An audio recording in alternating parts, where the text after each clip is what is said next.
6 چیزوں سے آدمی کی عقل کا امتحان ہوتا ہے: غصے کے وقت بردباری رکھنا، خوف کے وقت صبر رکھنا، رغبت کے وقت میانہ روی کرنا، ہر حال میں اللہ کا تقوی رکھنا، لوگوں سے صلح رکھنا، لوگوں سے لڑائی جھگڑا نہ کرنا۔ صاحب عقل 3 باتوں سے ظاہر ہوتا ہے: تحمل و بردباری، نیکو کوئی اور احسان کرنا۔ موت تمہارے سائے سے بھی زیادہ تم سے ملی ہوئی اور تمہارے جانوں پر اسے پوری قدرت حاصل ہے۔ بے شک موت کی ایسی سخت تکالیف ہیں جو احاطۂ بیان سے باہر اور اہل دنیا کی عقل میں آنے سے خارج ہے۔ کھلے طور پر صدقہ دینا موت کی خرابی دور کرتا اور پوشیدہ طور پر صدقہ کرنا گناہوں کو مٹاتا ہے۔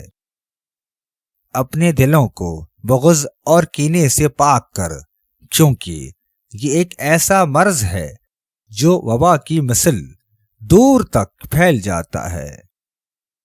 جو شخص لوگوں کی زیادہ خوشامد یا چاپلوسی کرتا ہے، کوئی شخص اس کی کشادہ روی کو معلوم نہیں کر سکتا۔ جو آدمی ایسا ہو کہ جو کچھ تھوڑا بہت مل جائے اس پر اکتفا نہ کرے، وہ صفت و قناعت کے زیور سے خالی ہے، اور جو ایسی چیزوں کی خواہش رکھتا ہے جو اس کے پاس موجود نہیں ہے، وہ پاک دامنی اور عفت کے لباس سے عاری ہے۔ تیرا قاصد تیری بزرگی کا ترازو اور تیرا قلم تیری بات کے بیان کرنے میں سب سے زیادہ مؤثر ہے۔ جس کو اللہ تعالیٰ اس کے نفس کی سپرد کر دے، بس وہ سیدھے راستے سے بھٹکا ہوا بغیر کسی ہادی اور رہبر کے چلتا ہے۔ بہت سے غصے ایسے ہیں کہ ان کے مطابق عمل کرنے سے وہ ان سے کئی درجے بڑھ کر زیادہ سخت خوفناک ہوتے ہیں۔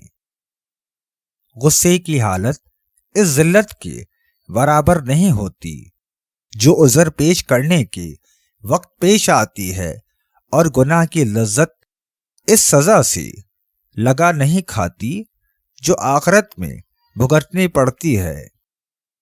پخانہ سیاہ رنگ کا آنا شروع ہو جائے تو سمجھ جاؤ کہ تمہیں بواسیر ہونے والی ہے۔ مالداری کی حالت میں اگر کوئی تجھ سے قرض مانگے تو اسے غنیمت سمجھ۔ ممکن ہے کہ تو بھی تنگ دست ہو جائے اور پھر اس قرضے کو وصول کرنے سے تمہیں سہولت ہو۔